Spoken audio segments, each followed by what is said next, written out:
Welcome po mga ka-farmers muli sa aking channel AM Farming.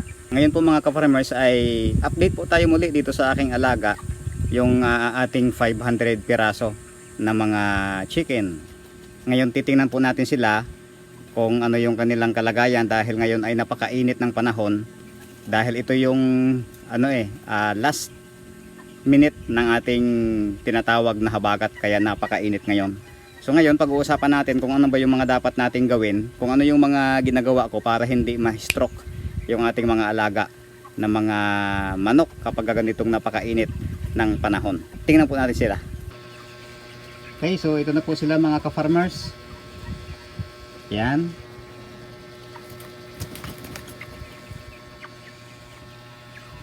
Okay, so ngayon mga ka-farmers ay alas 3 na po ng hapon.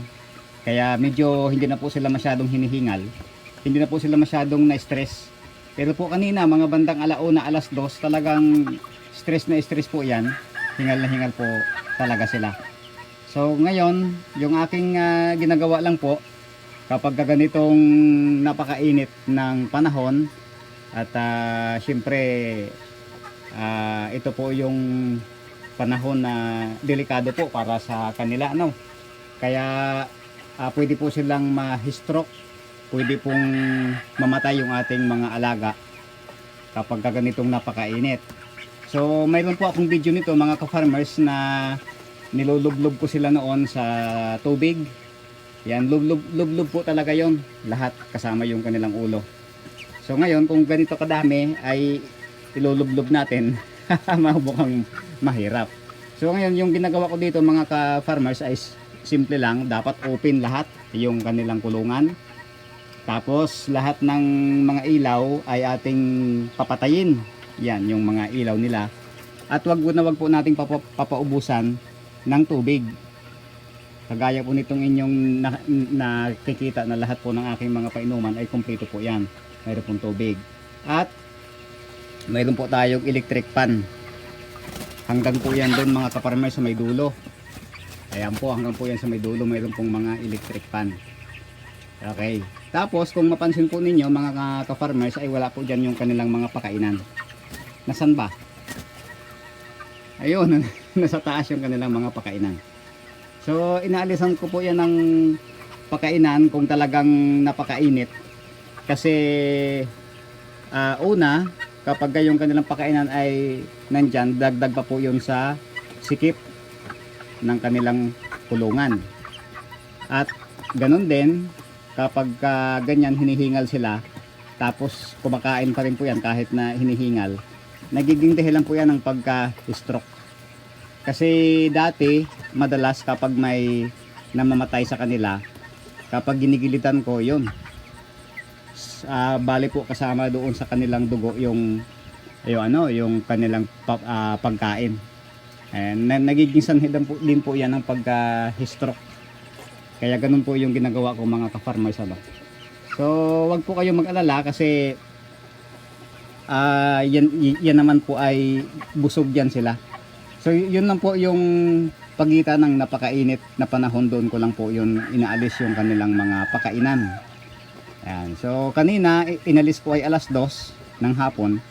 Ibabalik ko yan mamaya paglamig, siguro mga bandang alas 6 o kaya alas 7 ng gabi. Hanggang po yan magdamag, hanggang po yan umaga uli. Hanggang bukas pa rin po yan ng umaga, hanggang mga alas 11 o kaya alas 12. So mayroon pa rin po yan ayuda sa kanilang mga katawan. Doon lang po sa yung oras na kung saan ay talagang napakainit, doon ko po inaalis yung kanilang mga pakainan. Tapos bukod sa tubig ay ako po nilalagyan ko ng yelo yung kanilang tubig.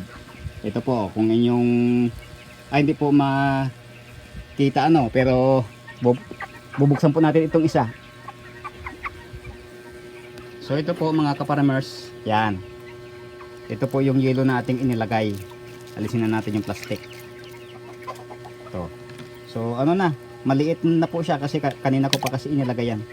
So ang ganda ng tubig, malamig.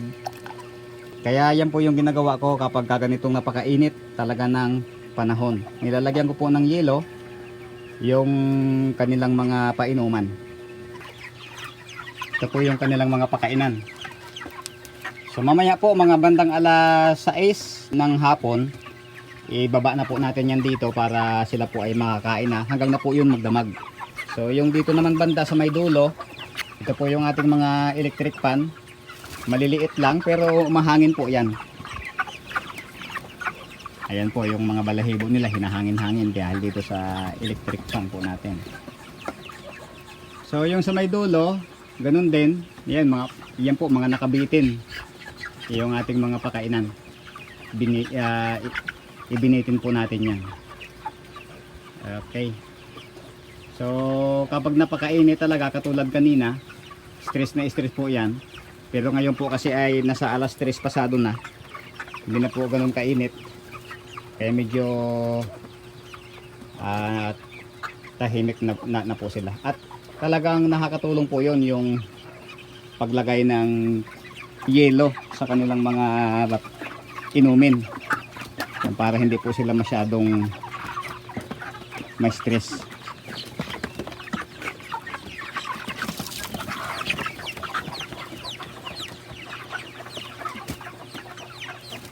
So ngayon po mga ka-farmers ay 29 days itong ating mga alaga. Kanina ay may bumili sa akin ng buhay, 3 piraso. So nasa 3.6 3.6 6.6 pala yung 3 kanina. So hindi ko na yung pinili. Kaya ibig sabihin kung pipili pa po tayo ng mas malalaki dito sa kanila ay siguro mga tumitimbang na po ito ng mga 2.4 ganyan. Kasi kanina yung 3 piraso na binili sa akin ay ano siya 6.6. Yan, kaya parang nag-average po ng mga 2.2 2 kilo at 2 guhit. Okay. So ngayon ay linggo ng hapon, bukas Lunes, Martes po ng umaga ay mababawasan na po ito kasi magpapakatay na po kasi ako. Ito na po yung ating mga alaga, mga ka-farmers ano. So may mga nagtatanong po sa akin mga ka-farmers ano, minsan medyo matagal ako bago makapag-reply. So ngayon yung malimit naman po mga ka-farmers ang inyong mga katanungan ay nasasagot po ng ating mga video na yung video mismo na kung saan ay nagtatanong po kayo, nandun po yung sagot. Ngayon kung matapos po ninyong mapanood yung video na inyong pinapanood ay masasagot po mga ka-farmers yung inyong mga katanungan. Kasi nandun po yung mga sagot doon. Okay, kaya pakisuyo po mga ka-farmers na inyo pong tapusin. Kaya kasi po minsan hindi ko po nasasagot yung inyong mga tanong dahil kapag masyadong busy, maraming ginagawa. Ayan. Kaya pagpasensyahan lang po ano. Ngayon po ay ating titingnan yung ating second batch. Ngayon po ay 16 days o kaya ay 2 weeks. Titingnan po natin. Malalaki na po sila oh. Para po sa akin ay okay na po ito sa 29 days. Nagtitimbang po ng 2 kilo mahigit. Kapag na-dress, mga 1.6 o mahigit pa. Pero hindi ho naman lahat ay mga 2 kilo kasi mayroon din talagang medyo maliit kagaya po nun yan, yung sa gitna, medyo maliit po ng konti. So ito naman po mga ka-farmers yung ating second batch na. Tinatawag ako ni Mrs. Mayroon na naman sigurong gustong bumili ng sako o kaya ay mga chicken manure. Ito po mga ka-farmers yung ating second batch. Ngayon po ay 16 days. 15 ba o 16? Basta po nasa 2 weeks na po sila. Ayan. So masikip na rin dito. Kaya malapit na rin po natin itong ilipat. So may mga namatay din dahil hindi iwasan. Pero parang mga 2 ba o 3 ang namatay. Ang ganda ng ano na to. Talagang ano talaga ito sa akin. 5 stars talaga. Sa susunod po na video ko, papangalanan ko yung mga star. Oh, ang ganda ng mga ano na to, mga chicken na ito. Ayos. Bilib talaga ako dito. So ngayon mga ka-farmers ay ganun din. Huwag din nating paubusan ng pagkain ng mga patuka tsaka ng tubig. Tsaka yung kanilang pakainan, naglagay po ako ng kawayan dyan sa gitna. Mahaba po yan hanggang doon.